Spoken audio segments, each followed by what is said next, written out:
नमस्कार दोस्तों। सनातन हिंदू धर्म में अमावस्या की तिथि का विशेष महत्व है।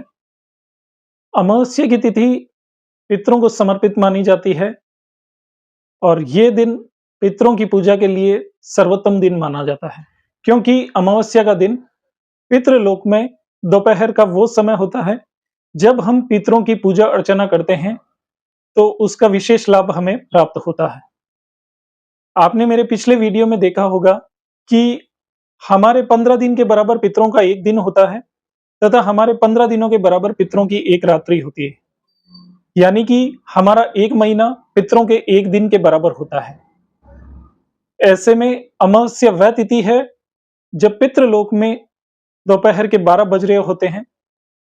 इसीलिए अमावस्या के दिन पितरों की पूजा अर्चना करना, पितरों के निमित्त दान करना, इन सब का विशेष महत्व है।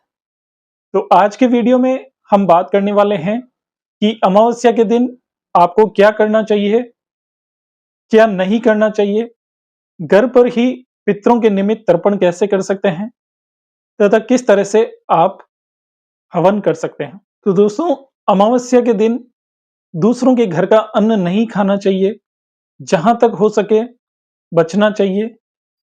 अमावस्या के दिन किसी भी तरह के फूल आदि को नहीं तोड़ना चाहिए। अमावस्या के दिन पितरों की पूजा अर्चना करने के लिए, पितरों का तर्पण करने के लिए प्रातःकाल जल्दी उठें, स्नान के जल में गंगा जल मिलाकर स्नान करें, पितरों की पूजा का संकल्प लें, तर्पण करने का संकल्प लें।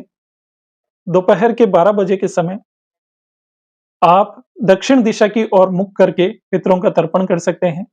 पितरों का तर्पण करने के लिए जो आप उस दिन भोजन बनाएं, उस भोजन को अलग से निकालें। जैसे खीर पुआ आप जो भी बनाते हैं उसको छत पर पक्षियों के निर्मित रख सकते हैं, कुत्ते को डाल सकते हैं और ब्राह्मणों को भोज भी करवा सकते हैं।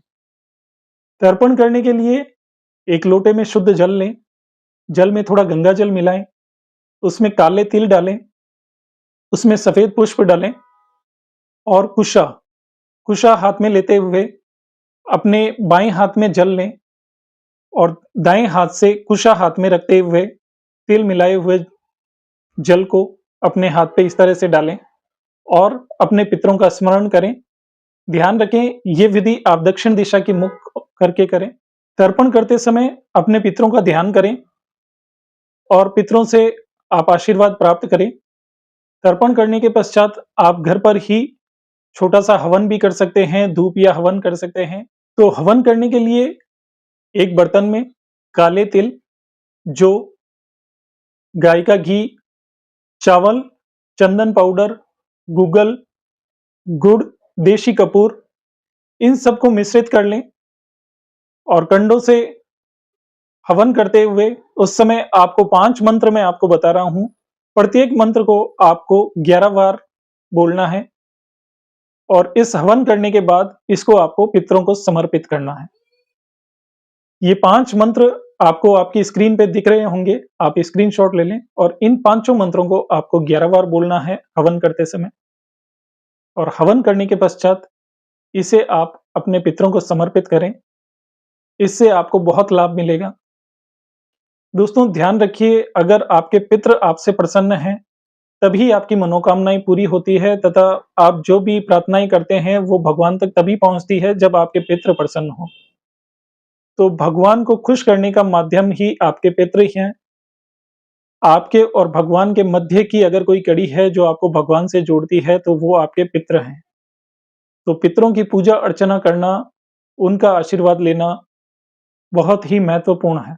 पहला मंत्र है ओम कुल देवताभ्यो नमः। इस मंत्र को 11 बार बोलते हुए हवन में आहुति देनी है। दूसरा मंत्र है ओम ग्राम देवताभ्यो नमः। इस मंत्र को भी 11 बार बोलते हुए आहुति देनी है। तीसरा मंत्र है ओम ग्रह देवताभ्यो नमः। इसको भी 11 बार उच्चारण करते हुए आहुति देनी है। ओम लक्ष्मीपति देवताभ्यो नमः। इसको भी 11 बार उच्चारण करते हुए हवन में आहुति देनी है। और पांचवा मंत्र है ओम विघ्न विनाशक देवताभ्यो नमः। इसको भी 11 बार बोलते हुए आपको हवन में आहुति देनी है। इन 5 मंत्रों को आप 11 बार बोलते हुए आहुति दें और आहुति देने के पश्चात आप इस हवन को अपने पितरों को समर्पित करें, जिससे आपके पितृ प्रसन्न होंगे तथा आपको सुख समृद्धि का आशीर्वाद देंगे। ध्यान रखिए दोस्तों, अगर पितृ प्रसन्न हैं तभी देवता भी आपसे प्रसन्न होंगे, क्योंकि आपके और देवता के मध्य की जो कड़ी है वो पितृ हैं। अगर आपके पितृ आपसे प्रसन्न हैं, तो आपके देवता भी आपसे प्रसन्न होंगे और आपकी मनोकामनाएं तभी पूरी होती है जब आपके पितृ प्रसन्न होते हैं और आपको आशीर्वाद देते हैं। आपकी प्रार्थनाएं भी भगवान तक पितरों के माध्यम से ही पहुंचती है, तो पितरों का तर्पण करना, हवन करना और पितरों को प्रसन्न करना बहुत आवश्यक है। पितर जब खुश होते हैं, तभी वो आपको सुख समृद्धि तथा सौभाग्य प्रदान करते हैं। तो पितरों का तर्पण करें, तो अमावस्या के दिन पितरों का तर्पण करें, छोटा सा हवन करें, पितरों को समर्पित करें, भगवत गीता का पाठ कराएं और उसे पितरों को समर्पित करें। पितरों के निमित्त दान दक्षिणा दें, पितरों के निमित्त वस्त्र दें, पितरों के निमित्त ब्राह्मणों को भोजन कराएं, पितरों के निमित्त गाय कुत्ते आदि को भोजन कराएं। यह सब उपाय करने से आपके पितृ आपसे प्रसन्न होते हैं और आपके पितृ जब आपसे प्रसन्न होते हैं तभी आपको जीवन में सफलता मिलने के चांसेस बढ़ जाते हैं।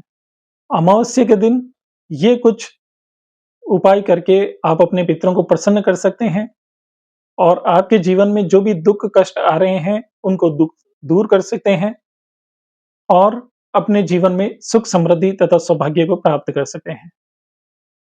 वीडियो अच्छा लगा हो तो लाइक करें, शेयर करें तथा चैनल को सब्सक्राइब जरूर करें। धन्यवाद।